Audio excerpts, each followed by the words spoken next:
Bismillahirrahmanirrahim. Assalamualaikum warahmatullahi wabarakatuh. Innal hamdalillah nahmaduhu wa nasta'inuhu wa nastaghfiruh. Wa na'udzu billahi min shururi anfusina wa min sayyiati a'malina. Man yahdihillahu fala mudilla lahu wa man yudlil fala hadiya lahu. Asyhadu an la ilaha illallah wa la syarika lahu wa asyhadu anna Muhammadan abduhu wa rasuluh. La nabiyya ba'dah. Allahumma salli ala nabiyil hashimi Muhammadi wa ala alihi wa sallim taslim. Ila hadrati Syekh Muhammad Abdul Ghawud Al-Fatihah. A'udzubillahi minasyaitonir rajim. Bismillahirrahmanirrahim. Alhamdulillahi rabbil alamin arrahmanir rahim maliki yaumiddin. Iyyaka na'budu wa iyyaka nasta'in ihdinas siratal mustaqim. Siratal ladzina an'amta 'alaihim ghairil maghdubi 'alaihim waladdallin. Kehadapan yang sangat mulia para sahabat Syekh Muhammad Abdul Ghawud, semoga Allah memanjangkan usia dunianya, senantiasa sehat, dan kita sebagai murid-muridnya diberikan kekuatan untuk bisa mengamalkan sunnah-sunnahnya atau bisa mengamalkan amaliyah yang dicontohkan oleh beliau kepada kita. Yang sangat saya hormati pembantu khusus Qadiyah Subandia Surya Yasir Narasa, Haji Budi Rahman Hakim, Abah Jagat beserta keluarga, dan seluruh para wakil talqin dimanapun berada, dan kita semua yang hadir di majelis yang mulia ini, semoga senantiasa ada di dalam keberkahan, diberkahkan segalanya, semuanya, selamanya. Al-Fatihah. A'udzubillahi minasyaitonir rajim. Bismillahirrahmanirrahim. Alhamdulillahi rabbil alamin arrahmanir rahim. Iyyaka na'budu wa iyyaka nasta'in ihdinas siratal mustaqim. Siratal ladzina an'amta 'alaihim ghairil maghdubi 'alaihim waladdallin. Ikhwan dan akhwat rahimakumullah. Setiap orang yang bertemu atau menjumpai mursyid, bisa dipastikan semua yang bertemu dengan mursyid, bertemu dengan guru kita, bertemu dengan abah, pasti akan mengalami kebahagiaan yang luar biasa. Dan bahkan kita akan tertunduk di hadapan beliau. Ketika sebelum berjumpa dengan beliau, nafsu kita sangat hebat, nafsu kita sangat gagah.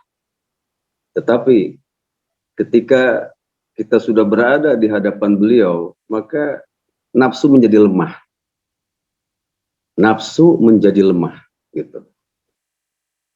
Pernah saya berstatement bahwa pengusaha Abah itu sang Ramadan fi hadza zaman. Dulu waktu tahun berapa ya? Pernah. Ya mungkin sedikit rada ngaco kata orang ya. Tapi nggak tahu, saya ingin berstatement seperti itu bahwa pengusaha Abah itu adalah sang Ramadan fi hadza zaman. Jadi beliau ternyata bisa meramadankan semua bulan. Dan bahkan bukan hanya bulan, sebetulnya lebih menunjuk ke individu. Siapa saja orang yang mau bergabung dengannya, maka akan diramadankan oleh Allah. Dan Ramadan 1, 2, 3, sampai 12 itu hanya berlaku bagi orang-orang yang mau ikut kepada beliau, mau menerima talqin dzikir. Kembali kepada apa yang barusan saya katakan tentang nafsu, ini bukti loh. Kalau dikatakan bahwa pengusaha Abah itu adalah Ramadan fi hadzal zaman, pembakar nafsu. Saya sendiri ketika atau setiap saya berjumpa dengan beliau, maka hilang semua gejolak, hilang, lenyit aslina. Ego saya hilang, takabur saya hilang, berbagai hal yang berkaitan dengan nafsu menjadi lemah. Luar biasa, luar biasa. Menjadi tertunduk malu, tungkul payunan pangersa Abah. Tetiasa cumarios, tidak bisa berbicara apapun. Walaupun setelah kembali beraktivitas, karena saya makomnya masih makom mubtadi ya. Sebetulnya kan yang namanya murid itu kemanapun dia melangkah itu senantiasa diawasi oleh mursyidnya. Tapi saya pribadi masih mengakui sebagai makom mubtadiin atau ibtidaiyah lah. Merasakan kehadiran pangersa Abah itu ketika bertemu secara jasad saja. Di luar itu seperti tidak merasa diperhatikan gitu. Nah ini makom yang masih lemah gitu. Nah ketika jauh secara zahir dengan pangersa Abah, ya nafsu gagah kembali. Ya, ingatkan kisah cerita tentang nafsu itu kan. Allah menciptakan makhluk yang bernama nafsu. Ketika selesai Allah ciptakan, Allah bertanya kepada si nafsu, nafsu, aku mau bertanya, siapa kamu dan siapa aku? Nafsu menjawab, aku, engkau. Gitu. Kemudian si nafsu tersebut dilemparkan ke dalam neraka, disiksa dengan panasnya neraka ribuan tahun lamanya. Nah, setelah itu diangkat kembali, kemudian Allah kembali bertanya, siapa engkau dan siapa aku? Kata Allah. Nafsu kembali menjawab, engkau, aku. Anjen kaulah, cek nafsu. Kemudian Allah lemparkan lagi si nafsu ke dalam neraka dan disiksa di dalam dinginnya neraka selama ribuan tahun. Nah, setelah itu Allah angkat kembali dan Allah kembali bertanya kepada si nafsu, "Hai nafsu, aku mau bertanya lagi kepadamu, siapa kamu dan siapa aku?" kata Allah. Kemudian si nafsu masih gitu menjawabnya, "Kamu, aku," katanya. Bedegong nafsu, luar biasa. Kemudian Allah lemparkan lagi si nafsu tersebut ke dalam neraka, disiksa di dalam lembah kelaparan neraka ribuan tahun lamanya. Itu saya mendapatkan kisah itu di dalam Durratun Nasihin, kitab Durratun Nasihin. Gitu ya. Setelah itu, setelah ribuan tahun lamanya disiksa di dalam lembah kelaparan neraka, kemudian Allah angkat kembali nafsu itu dan Allah kembali bertanya, aku mau bertanya untuk kali ini, siapakah kamu dan siapakah aku? Nah, barulah si nafsu menjawab, ya Allah, aku ini adalah makhluk yang hina, makhluk yang lemah, sedangkan Engkau itu adalah Tuhanku yang maha mulia, yang maha gagah perkasa. Ya, sampai tertunduk nafsu itu. Ternyata nafsu kalah dengan lapar. Ada metode puasa untuk mengalahkan hawa nafsu. Tetapi ini testimoni diri saya sendiri. Walaupun nafsu di puasaan tetap asa beki gagah puasa teh gitu ya. Kadang-kadang lagi puasa malah semakin nafsu tuh semakin beki gede ambek gitu. Aduh ya Allah. Dan ternyata yang saya rasakan nafsu itu kalah ketika dipertemukan atau kita bertemu dengan orang yang sangat mulia yang diberi otoritas oleh Allah Subhanahu wa taala untuk bisa mengurus ruh siapa saja yang mau menjadi murid. Ini testimoni. Betul itu, betul. Coba pastilah semua yang sudah merapat atau yang sudah menjadi murid pangersa Abah atau yang belum pun kalau bertemu dengan beliau otomatis nafsu kita menjadi lemah. Jadi luar biasa ya nafsu itu. Nafsu itu sangat brilian dan liar. ya, liar. Terkadang si nafsu itu bisa menjelma seperti mahabbah dan berkata, I love you ya Syekh, misalkan, atau uhibbuka ya Syekh. Itu kadang-kadang itu keluar dari nafsu. Dan Syekh pun menjawab, kadzabta, bohong kamu. Nah, makanya pengarsa Abah Anom menulis di dalam kitabnya itu Miftahus Sudur. Jadi nafsu an-nafsi zulmaniyati alih. Jadi nafsu zulmaniyah yang senantiasa menghalangi kita untuk sampai kepada Allah. Di dalam kitab Miftahus Sudur dijelaskan, Bismillahirrahmanirrahim. Qala Syekh Abdul Qadir Al-Jailani qaddasallahu sirrah, wa sababu umyil qalbil jahlu, wa sababu umyil qalbi, jeung ari sabab-sababna lolongna hate.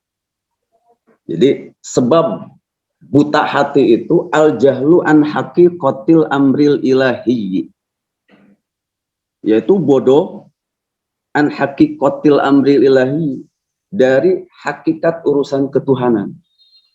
Bodoh tina hakikat urusan kepangeranan. Kemudian wasababul jahli,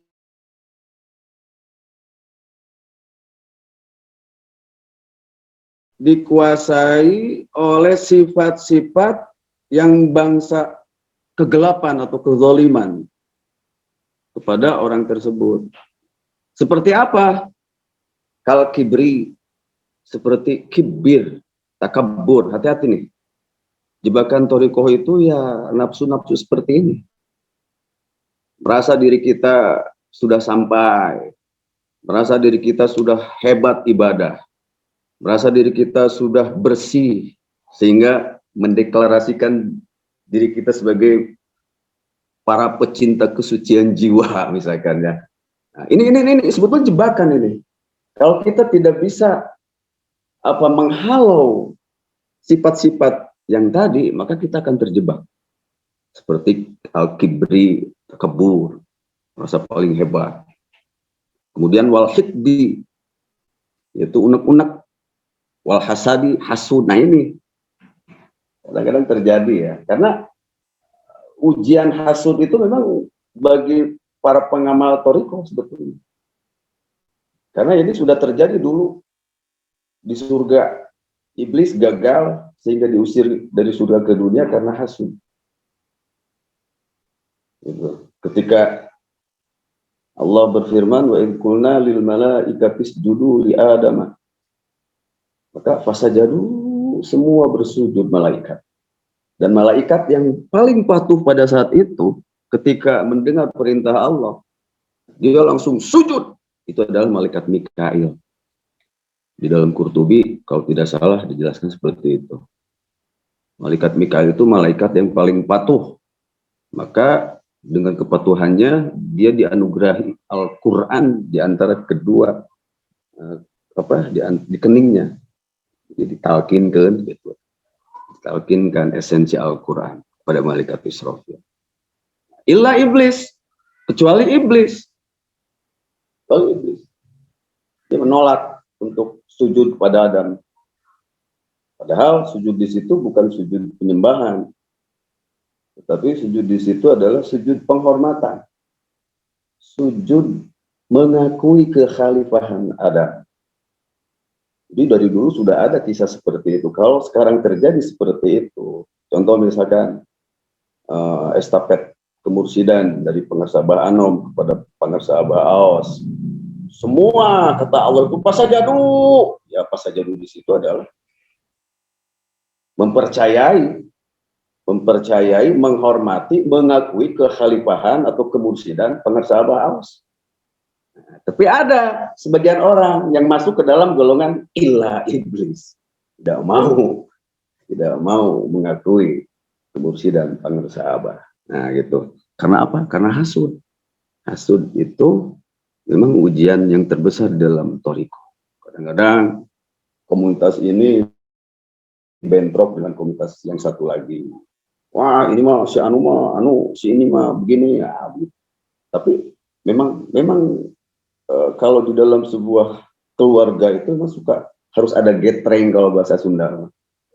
Dan naon getreng nggak apa-apa sebetulnya. Karena di dalam keluarga itu kan ada kakak, adik, kakak beradik itu kadang-kadang suka apa parasea gitu, perebut permen, perebut naon gitu ya. Nah, itu masalah biasa. Jadi paseana dulur jeung dulur mah eta mah sebabnya. Nah, misalkan getreng antara ikhwan itu bukan karena benci, tetapi karena kasih sayang.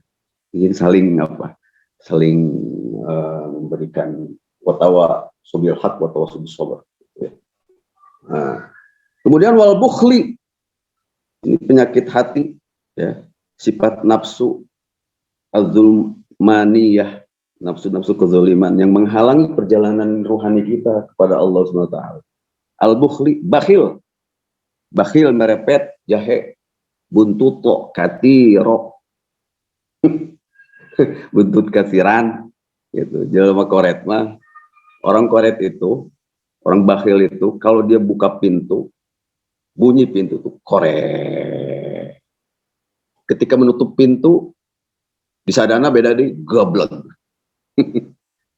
Buka panto korek di sana. Panto ditutup goblok. Jadi al-bakhilu qaribum minan nar ba'idum minal jannah.